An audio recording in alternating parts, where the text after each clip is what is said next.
Om Jnanatimirandhasya Jnananjana Shalakaya Chakshurunmilitam Yena Tasmai Shri Gurave Namaha.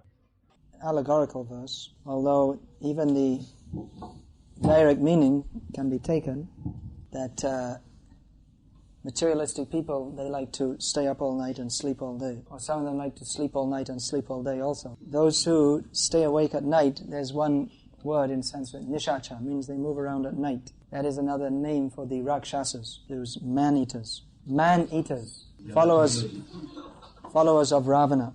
Mostly in the Valmiki Ramayana you'll find Ravana's followers referred to as nishacha. But anyway, the basic meaning of this verse is that a devotee's perspective of reality is quite different from that of the materialistic people. This is quite suitable considering that this morning we had a class on pratyaksha, perception. It's what you see and how you see it. As Maharaj was explaining, devotees, they see through the eyes of Shastra, Shastra Drishti, the vision of Shastra. That means God's eye view of the universe. Whereas materialistic people, they have so many different theories based upon their own perception, and tomorrow we'll hear about Anuman, which more or less means their guesswork. What is reality? For a materialistic person, reality can mean a bottle of vodka, a beautiful woman. These are his goals of life. There was a song by the late, great John Lennon, who I think everyone knows his name, because by the power of modern propaganda, such people become famous. Such a person is considered a great philosopher in modern society due to his qualifications, just like making love with his wife in public. This is his qualification for becoming a great philosopher. On stage, his second wife. So he made one long song in which he gave the definition of reality according to His Divine Grace, John Lennon. I mean, I just remember this from more than 20 years ago because it shocked me even at that time. It was such a rascal thing, such a nonsense thing. So the whole song he's just singing, I don't believe the Bible, da-da-da-da-da-da. I don't believe in Krishna, da-da-da-da-da-da. I don't believe in Hitler, da-da-da-da. All the song like this. I don't believe the I Ching. The whole song for 20 minutes he went on like this. Anything you could possibly believe in, he didn't believe in it. I Ching, so many things. So the conclusion is, I just believe in me. Yoko and me, that's reality. So more or less everyone is thinking like this. Only he made a song about it. The dog is also thinking, I believe in me. Reality for the dog is that this is the home where I live, and if anyone comes, I will bark, because they have no right to come. I am God in this house. Sometimes materialistic people criticize devotees of Krishna. Why don't you be realistic and practical? Why don't you come to the real world? Get a job, work hard. But actually you see their so-called real world, it's full of fantasy. I don't know here so much, but in the Western countries, so many things they have on TV. Probably you have here also now. There's different dramas. What is a drama? Or just like you see a movie, what is that? Your mind becomes absorbed in something, but it has no basis in reality. You're watching some movie and one vampire is coming to suck someone's blood and you're feeling very scared, but there's no vampire. It's only imagination. You're watching it on the TV, it's just imagination. Or they have so many games, you put money in a machine and you play some game, and people become absorbed in playing some complete just imagination, that's all. Or another thing is sports. They take it very seriously, that some ball, there are different ways of playing with ball, football, volleyball, basketball, and so many different games. So it's considered a matter of national importance that if a football game, which basically consists of a group of people running around chasing after a piece of leather. And this is called reality, very important. One time there was a football game in Central America between Honduras and El Salvador, and El Salvador lost, so they declared war on Honduras. And regularly they have minor wars at football stadiums all over the world. They have battles. The football fans are fighting with each other. And what to speak of Mickey Mouse, Mouse and Mickey, is it? And Mushka Mickey, and Ducksky Donald, Kachava, Donald Duck. Anyway. So all these nonsense things, and people are saying you should be realistic. And what is their realism? Work, get some food, get some money, get some sex, pass stool, grow old and die. They're simply living like animals. There's no higher goal in life. Just thinking if somehow or other we can gratify the senses, we will be happy. But they're never happy. They may put on a show of being happy, but it's all just a show, because material life is simply frustrating. So a devotee has a different view of reality. Parastasmatu bhavanyo vyakta vyaktat sanatanaha. Beyond this material world is the spiritual world, which is eternal, blissful. There is one class of so-called philosophers, the atheistic existentialists. So their conclusion is they look at the whole world and they see it's just completely nonsense. They're right. They're correct. So they come to the conclusion that the only question is whether to die now or not. Maybe I should just commit suicide because life has no meaning. So actually, if there is nothing beyond this life as we perceive it here in this world, if there's only eating, sleeping, mating and defending, then their conclusion is correct. Of course, their conclusion is not correct. This material world is nonsense, that is accepted. But there must be some purpose to this world. They see no purpose. There is no purpose in material life. But if we see that this whole world, there is so much design and order, and people have desires and ambitions, there must be some reason behind it all. This material world exists with such fantastic order. How can we think that there's no reason behind it at all? Just like if you see any machine, the machine has a purpose. It's designed for a certain purpose. Just like if you see someone has made a machine. He's invented a new machine, so he shows his friend, this is a new machine I invented. And there are wheels going around like this, and it's connected, and something is going up and down like this. So you ask him that, well, it looks like a very complex machine. What does it do? What's the purpose? It doesn't do anything. It doesn't have any purpose. No one makes such a machine. Of course, someone might be crazy and they might make such a machine. They made electric toothbrushes that's almost as crazy as you can get. If you're feeling too tired when you get up in the morning, you have to even save yourself the trouble of brushing your teeth. Because you'd have to rest your elbow like this. And so otherwise you have to hold your hand like this. So that's also some endeavor. So you'd have to hold it like this. But we see that the cosmic manifestation is fantastically complex. What to speak of the cosmic manifestation? Even a cell, any cell within our bodies is fantastically complex. So it is more sensible to assume that whoever has made this is not a big madman, but has some purpose behind it all. Actually, we were talking earlier about seeing through the eyes of Shastra, but now we're giving some logical understanding why we should see through the eyes of Shastra. So anyway, if we see there's so much order in the universe, we would come to the conclusion there must be some reason for it all. The atheistic existentialists come to the conclusion there's no reason behind it all. Now, if that's a fact, then their conclusion is correct. You might as well commit suicide now.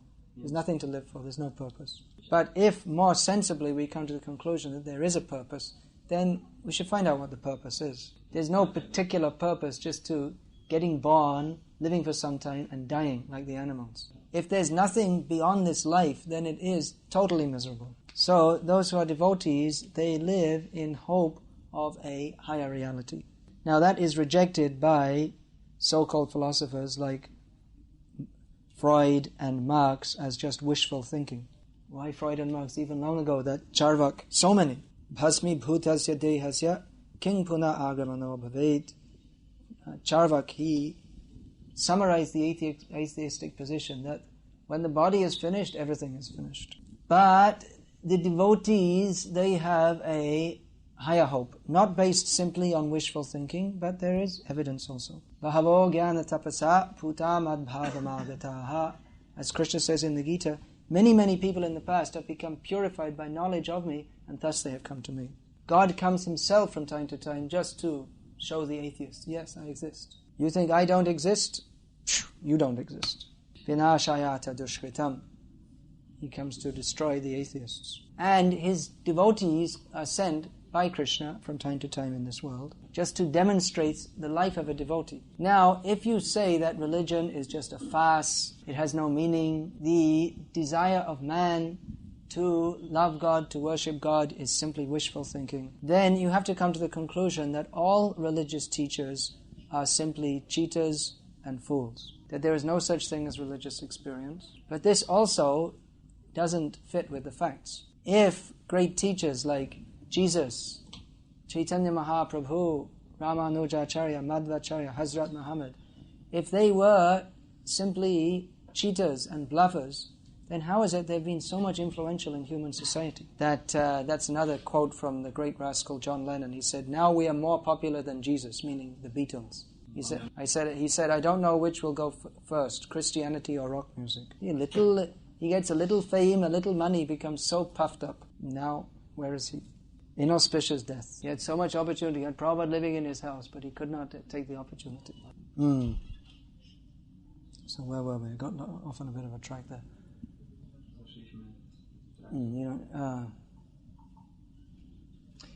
So great teachers are there. They have, by logic, by philosophy, and they have demonstrated the existence of God. But not simply theoretical. They change people's lives. Great saintly persons, they have the ability, just by contacting them for a brief period, they can change people's lives. Sadhu Sangha, Sarva Shastri Koi, Lava Matra, Sadhu Sangha, Sarva Siddhi Hoi. The conclusion of the Shastra, of all the scriptures, is that by just even a tiny association with a great devotee, you can achieve all perfection. There are many examples of this. Just like in recent history, if we're going to talk about chronological history, His Divine Grace Srila Prabhupada was moving in this world. There are many, many examples. Indujimna Maharaj told the story of how he met one man, some drunkard man, and he met him in Australia, I think it was. So he was wandering around the streets one night, and there was some hall, and he heard there was some noise, and he opened the door and looked inside. There was Prabhupada giving a lecture, and Prabhupada said, "Just chant this mantra, Hare Krishna, Krishna Krishna, Hare Hare, Hare Ram, Ram Ram, Hare Hare, and your life will be successful. Thank you very much." So that was the end of the lecture. That man remembered that, and he just chanted Hare Krishna. That's all the association he had of Prabhupada. But he never forgot that. That went through with him. It changed his life. There are so many examples of people who have got Prabhupada's books, and without even meeting any devotees, they've changed their whole lives. I personally met a couple, husband and wife from America, who live in a remote area of America, who got a book, and just by reading the book, they changed their whole lives. There are so many examples. So how can we deny the existence of God when we see great devotees who are carrying God? Bhavad vidha bhagavatas tirtha bhuta swayam prabho tirti kurvanti bhutani svanta stena gadavrita. Yudhishthira Maharaj praised Mahatma Vidura that you are a moving place of pilgrimage because you always carry in your heart Krishna. So just like you see Prabhupada, he's 24 hours a day absorbed in Krishna and experiencing Krishna. Even hard-hearted people, they could experience, just by being Prabhupada's presence, they could understand, they experience a different reality. So Prabhupada was 24 hours a day talking about Krishna, serving Krishna, teaching others to serve Krishna, defeating every idea except surrender to Krishna, exposing all the bogus, wrong ideas, that means everything not Krishna conscious, and communicating that to others. So how can you say there's no Krishna? Either Prabhupada is wrong or the whole world is wrong. So we know Prabhupada is right because we're also experiencing that. Just like when this Hare Krishna movement started, people thought, it's just another hippie fashion. It won't stay. It's staying. How is it staying? You might think that people might shave their heads and dress in what the Western people think are unusual clothes and rise early in the morning and follow these regulative principles. They might do it out of fashion. Maybe if people are doing it just for a fashion, they might do it for a few days. But if you're doing it for years and years and years, you must be getting something out of it. So sometimes people ask me, well, how long have you been in this Hare Krishna movement? So I tell them, now for me it's 21 years. So they said, well, did you get anything out of it? So I asked them, well, what do you think? Do you think if I wasn't getting something from this, I would stay? If as mudhas like you think the goal of life is to sleep as much as possible, then why should I stay in this Hare Krishna movement? If the goal of life is to enjoy the senses, then what am I doing in this movement? I mean, it's true, I do get fed, but, I don't have to be in this movement. I could do some job also. I'm not incapable. Or they ask, are you happy? The same thing. If we're not happy, then why should we do this? So you may not be able to understand it because you haven't done it, but definitely there is labdvanandi, there is experience of happiness in Krishna consciousness. And you may say whatever you like in terms of your psychoanalytic studies. They do psychological studies of religious experience. Now that's really licking the honey bottle from the outside. Do you know that example, licking the honey bottle from the outside? You have to get the honey on the inside. It's no good licking the glass. So psychologists, they study religious experience and they give their theories. Well, because his father died young, so now he's thinking of God as some kind of imaginary father or something like this. They'll give so many theories, but they can never imagine that it's actually a fact. There is God, and a devotee feels transcendental ecstasy in serving Him. They want to bring everything down to the material platform. They want to explain everything in terms of their limited experience, which is one reason why devotees, they very strongly make the distinction between devotees and non-devotees. It's not all the same, there is a lot of difference. Not that we hate non-devotees, of course we don't hate non-devotees. How can we hate them? They're all parts and parcels of Krishna. But at the moment, they're acting like hogs, dogs, camels and asses, according to the version of the Srimad Bhagavatam. Usva means? Usva means? Donkey, is it? Okay. So we have to make the distinction. If we associate with materialistic people, then sangat sanjayate kama. According to our association, our desires develop. And the nature of Maya is that it presents to us the material world as if it is real. Of course, it is real, but temporary. But Maya places us in that illusion whereby we think that we can enjoy this material world, that we can control the circumstances so that we can enjoy them. And everyone in material consciousness is in the same illusion. So they reinforce each other's illusion. Everything a materialistic person says, does, thinks, writes is simply it serves to reinforce that illusion. That's why it's very dangerous to associate with materialistic people, even in a subtle way. That's why Prabhupada, he warned even against reading newspapers, that we discussed a little bit here the other day. Was it here or at the farm? Yeah, we discussed. That you may read if you have a need to for your service. Just what you need to see, which most days for most devotees is nothing. Because it's the same thing over and over again. Politicians fighting, making promises, an earthquake here, a plane crash there. But there may be something you need to see. If you have to see it, but don't spend all day buried in the newspaper. So this principle of yukta vairagya has to be very carefully applied. Yukta vairagya means using material things in Krishna's service. Just like this mridanga is made from leather. Leather, we don't use leather generally, but for the mridanga we do. And even if you're going out for book distribution in the cold winter in Poland, you can use leather shoes because that's the warmest thing. But if there's something which is equally warm, which is not leather, better use that. And we use computers which were developed for business and sense gratification. But we use them for Krishna's service, for writing books about Krishna, for keeping the accounts of our temples, for designing temples, so many different things. Now, there are so many things in the material world, and many things can be used in Krishna's service. But the devotee is very careful always to see from the perspective of Krishna consciousness. Anukulyasya sankalpa pratikulyasya varjanam. To accept everything that is favorable for Krishna's service and reject everything unfavorable. Now this principle has to be very carefully applied, otherwise it can be dangerous. Just like a razor can be used to shave your face, that's good. It can also be used to cut your throat. So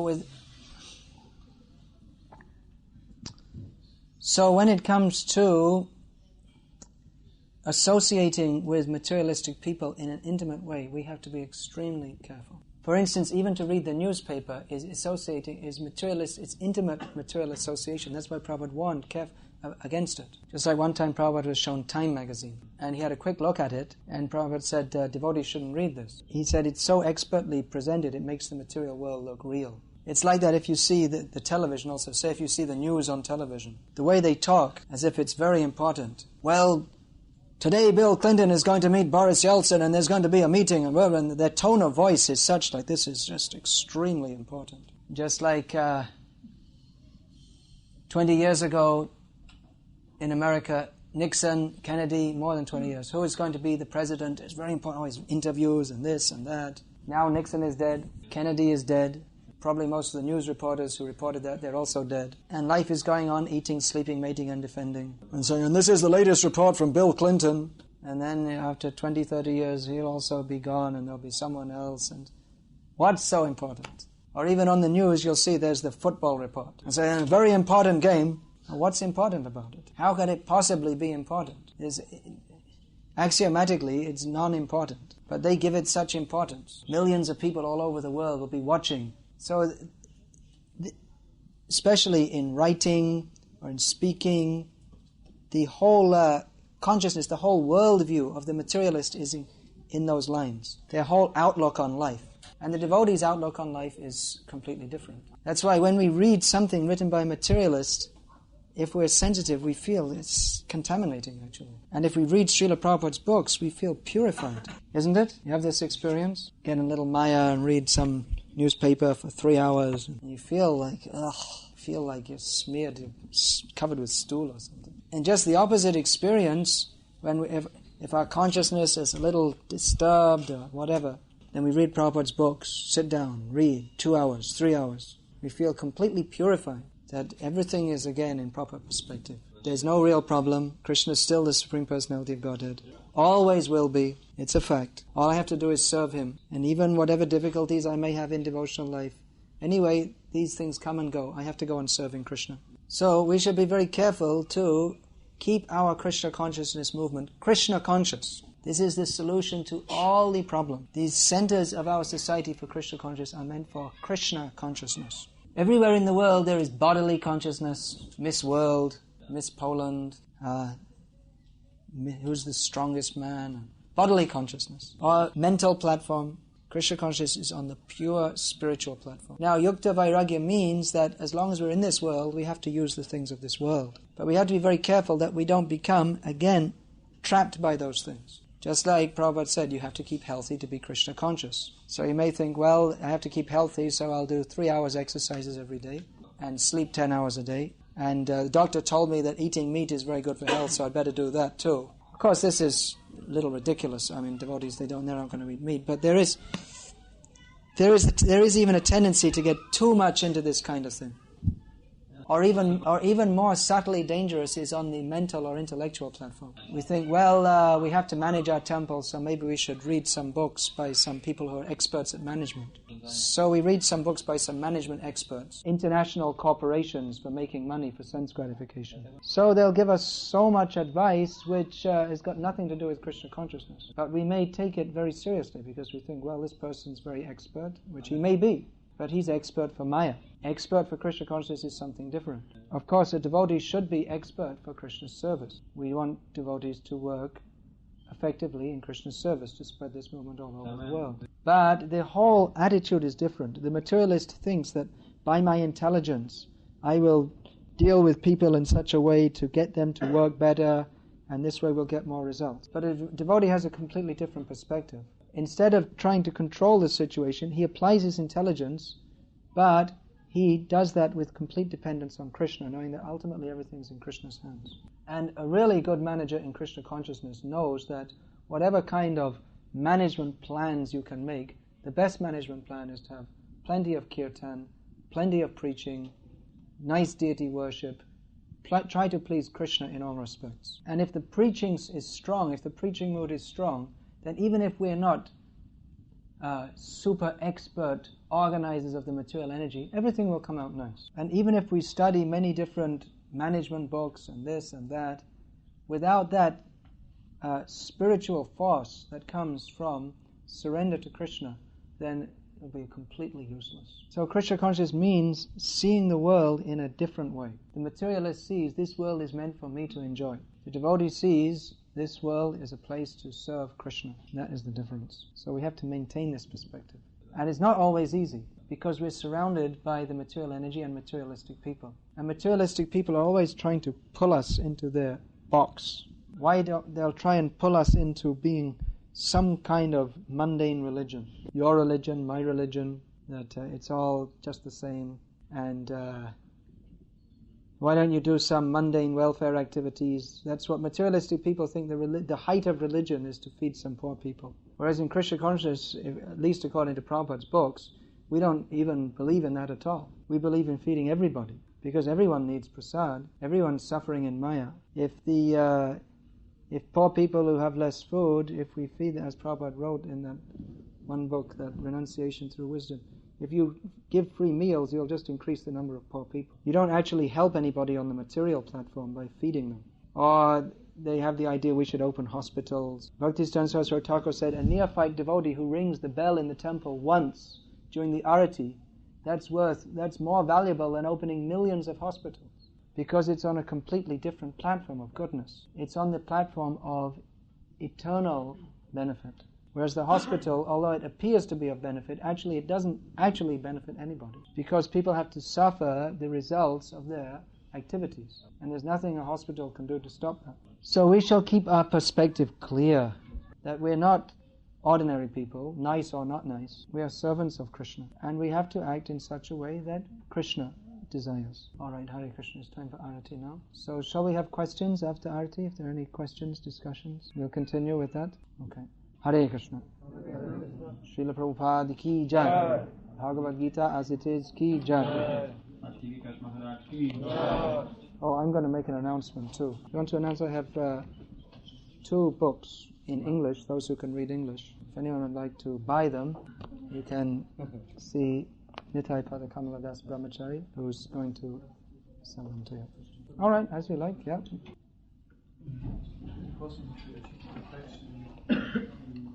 Other religious traditions, like for instance, we are following the rule no eating. But you can see in Christian tradition, there were some holy persons who were not following this rule. They were called holy persons, and for instance, the Pope is called Holy Father.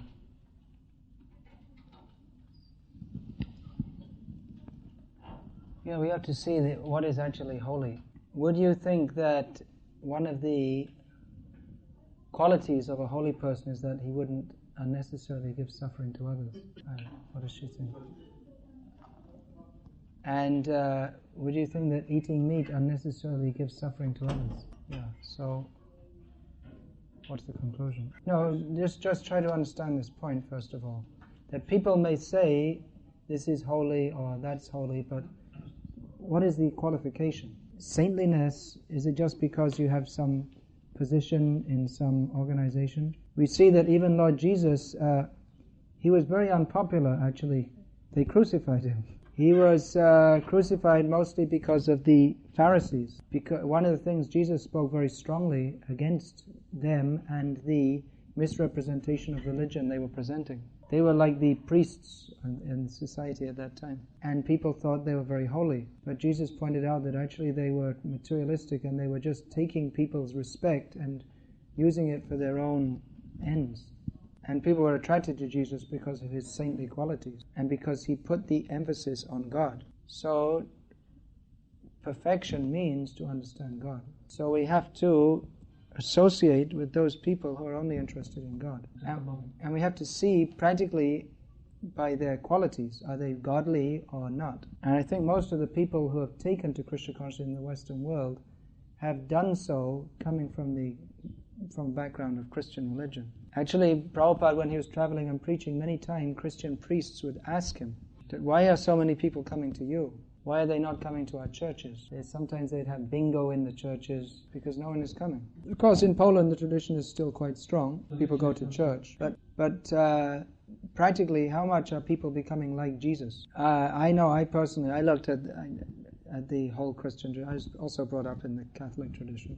But I couldn't find God there. I found him here.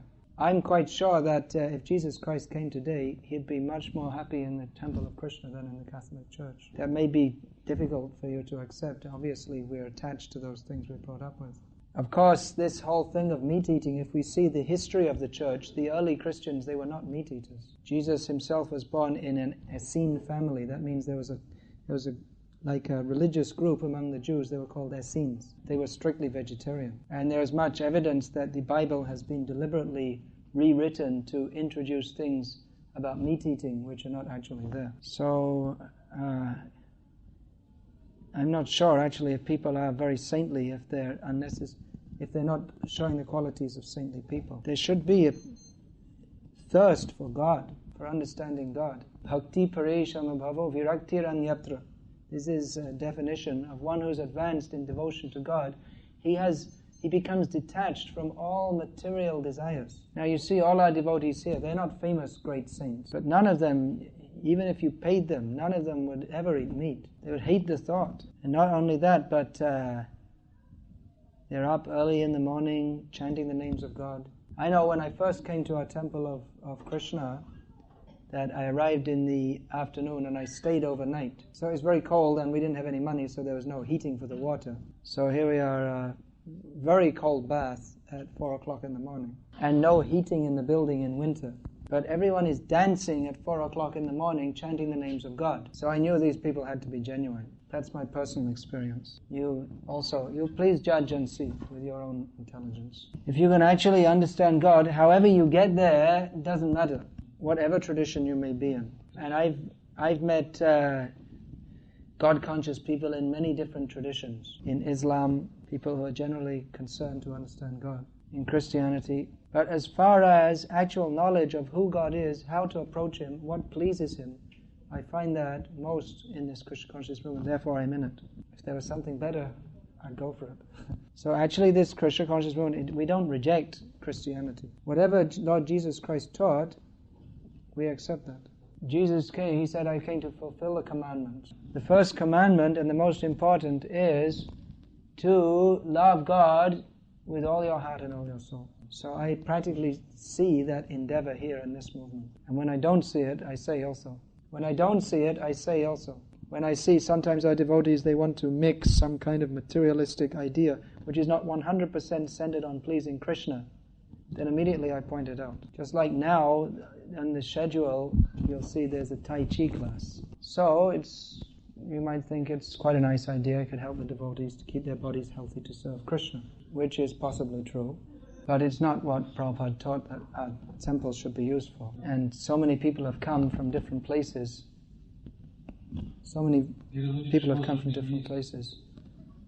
To hear about Krishna, to learn about Krishna. So I suggested better that we use this opportunity. We go to so much trouble to distribute books and bring people. Now people have come to learn about Krishna. Let us keep everything fully centered on Krishna. Then when they go home, if they want to learn Tai Chi, they can find some Tai Chi instructor. We're not intrinsically against Tai Chi, although we're not great supporters of it either. I mean, you can become fully Krishna conscious without Tai Chi. Not one of the 9 processes of devotional service. So if you feel the need to do some exercise to keep healthy, you can do that, and you can listen to some cassette of Prabhupada giving a lecture at the same time. Hare Krishna. Some other question was here? We were talking about existentialism previously in the lecture, and you mentioned that, he mentioned that one of the arguments is that bad things or sufferings happen to innocent people. Yeah. This means that this word is an absolute. Yeah.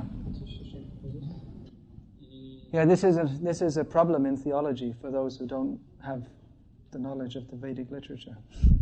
Why do bad things happen to good people? This world is absurd. You see, there's a nice young girl, pretty, intelligent, she's good-natured, friendly with everybody, never did harm to anybody, of course, except the animals she ate. And one day she was walking on the road and all of a sudden a car hit her and she was paralyzed for life. She had to be in a wheelchair all her life. So this shows the world is absurd. There's no sense. So this brings up the question, if God is all-powerful and all good, then why does He allow bad things to happen to good people? It suggests that He's either not all-powerful because He can't stop bad things happening, or He's not all good. He's misusing His power to give suffering to others. Can you sit like this? Can you sit like this? So this is a problem in theology. Some years ago, a Jewish rabbi in America wrote a book, Why Do Bad Things Happen to Good People? That rabbi's name was Hare Krishna. Hare Krishna. In many places in India, they pronounce Krishna. Orissa, Maharashtra, Andhra Pradesh, Gujarat, so many places. So anyway, he came to the conclusion that God is all good. He's a nice guy, but he's not all powerful. You can pray to him for help, but he's like your grandfather, something like that. He means good for you, but he can't really do everything. This is called ignorant speculation. What is the meaning to God if he's not all powerful? So the proper understanding is, why do bad things happen to good people? Because they're not good. That's what. For every action there is an equal and opposite reaction. The same thing, you can't deny the existence of God. Otherwise, why is the world existing at all? There must be some purpose. Now, if you can't see the purpose, you may conclude it's absurd. Just like you may see some machine, like a bulldozer. And you may think, if you don't know what the purpose is, you may think, why did someone go to the trouble of making a machine like this? But once you know the purpose, everything becomes clear. So the same thing, if you don't see the purpose of the universe, if you don't know what it is, it may seem absurd. Of course, those who are atheists like this, they'll go on arguing. But actually, it's very simple. These things are very simple to understand. Krishna conscious philosophy is not actually very difficult to understand. It's very simple and straightforward. There is God, we are His eternal servants. We're in this material world because we're not surrendered to Him. And there are so many details about the different energies of God, but the basic understanding is very simple. But we have class after class after class discussing this philosophy because we are so much attracted to wrong conceptions. Just to become convinced again and again and again, we have to discuss. Just like we'll be discussing, we're not this body, we're not this mind, but then to carry that concept with us at every moment. False ego, we're not this false ego. We're eternal servants of Krishna. But always, because of our diseased mentality from time immemorial, we're trying to find some way to enjoy sense gratification. And even in the name of Krishna consciousness, sometimes we're trying to enjoy sense gratification. And we may confuse that, yes, I'm doing it for Krishna, but actually we're doing it for our sense gratification. Or it may be mixed motives. Just like you may think, well, I'd like to be the temple president because I could really help this, I could get this temple really moving, and then I could really do a good service. But then in the back of your mind, you may not even recognize it. There may be other thoughts also. That I could also enjoy the facilities, I could get the Mahaprasad, people would respect me, and then so many other things may come in that, well, he also wants to be temple president, okay, I have to talk badly about him and point out all his faults. So many bad things can come from desire for position. Or someone may think, well, I'm a great intellectual in Krishna consciousness, I really understand the philosophy. You're saying that, right? No, he wasn't saying, but he was saying that that's a possible contamination. It's a possible whatever. If we do anything nicely in Krishna consciousness, then immediately we start to think, oh, I'm so great. I'm the best cook. I'm the best mridanga player. I can wear my dhoti better than anybody else. I'm a great fashion model. This is all Maya.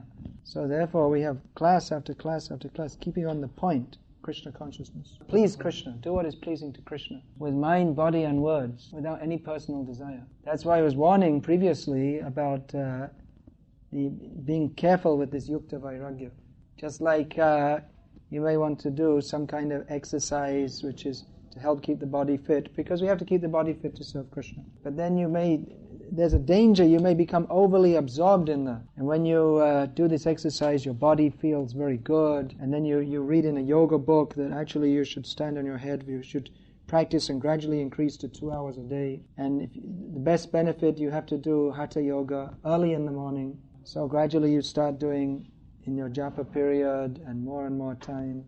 And you start to think that this is actually more important than my Krishna conscious practices. This is the way Maya works. Maya has so many different ways of working.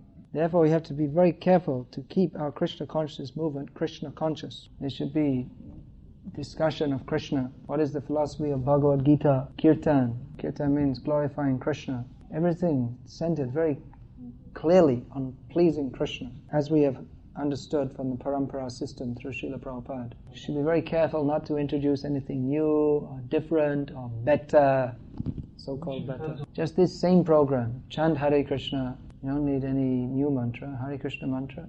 Then we have our program, rise early, follow this program, chant, study Prabhupada's books, distribute prasadam to all classes of people. Everything Prabhupada has given us.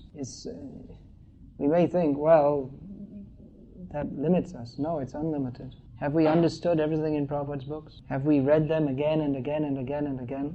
Any other question? Krishna Book, Volume 2. How did you first meet Prabhupada? Jai! Srila Prabhupada ki jai! Srila Prabhupada's books ki jai! Srila Prabhupada's Transcendental Book Distribution ki jai! Yeah. Any other questions? About reading the newspapers, right?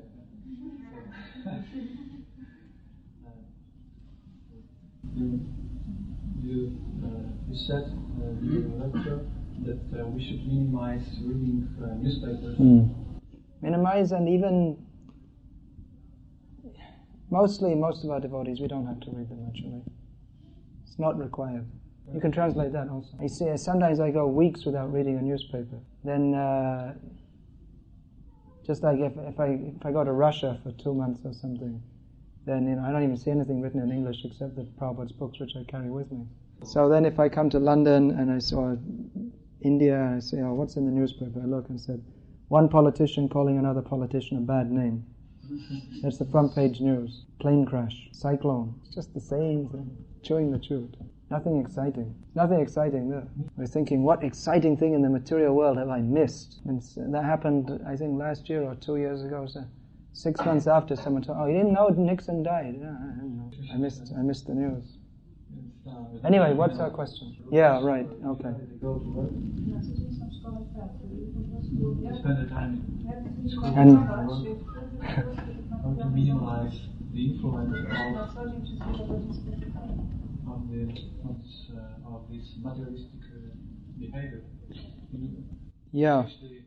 One thing more I'd like to say about the newspapers before I answer this is that most people, at least in Western Europe and the Western world, they read tabloid newspapers. You know what this is, tabloid? Most of the people, they read tabloid newspapers. Okay, you can say Gazeta tabloid or whatever it is. Now, this is a kind of newspaper which doesn't have any news, hardly at all. It's mostly presented for the Shudra class of people who are not interested in anything serious or intellectual. So the main thing they'll have on the front page, the main news, they'll have something like the film star divorced another film star. This will be like the main news. And most of the newspaper will discuss sports, TV, cinema, and they'll especially have stories about rape cases. And it's just made for people of really dull brain. So most of the people don't read any news anyway. It's just a bunch of, even from the kami point of view, it's just garbage. And it's made for stupid people, and you can see it reflects. Shortly before I joined this movement, I did some kind of Shudra job in a factory to get some money. So I saw there were two men at work. They used to argue with each other every day about football. Who should be chosen for the England team? So I used to read their newspapers. They both had these different types of tabloid newspapers. So this is like the main discussion in these, the main thing. It may be like there's 50,000 people died in an earthquake, but who will be in the England team? That's like more important. So I would see, by looking at their newspapers, that one person would say, this man should be in the England team because of this, exactly what was said in the newspaper that he reads. And the other man reading the other newspaper, whatever that newspaper said, he would read, he would take that up. So it's the same thing with the more intellectual newspapers. The people, they tend to think according to what they read. Now, how can a devotee living at home be freed from the effects of the materialistic society? The best way is to let everybody know that you're a devotee of Krishna. Don't try to hide it. You can wear your neck beads, your tilak, bring your japa mala to work. And if people ask you why, you say, because I'm a devotee of Krishna. This is our religious practice. Last year I read there was a magazine given from our ISKCON center in Manchester in England about one young lady, devotee. She was going to college. So she decided, I'll wear my tilak to college also. And people asked her why, and she said, because I'm a devotee of Krishna, and this is what we do. So she said, it made life so much easier for me. In the beginning, 1 or 2 people were laughing, but after a few days they got used to it. And many people asked me questions with interest and respect. And I didn't have to make excuses that why I don't go to their parties or anything like that. And, I didn't have to get involved in their stupid discussions about film stars. I just say, I'm not interested, I'm a devotee of Krishna. It just solves all my problems. One man, he got one of these books somehow in America, and he's living in a place in America. There's no temple for like more than 100 miles. But somehow or other he got one of these books. He wrote me a letter. He lives in a very conservative part of America. They're all WASPs. You know what that is? White Anglo-Saxon Protestant. That means first-class American. Real American. So he asked me what to do, and I recommended you do these things. You chant, you wear tilak, and all these things. I told him no. So he said that I thought wearing tilak in my WASP community wouldn't be accepted. He said, actually, there's no problem at all. Another time, I visited a town in South India, in one place,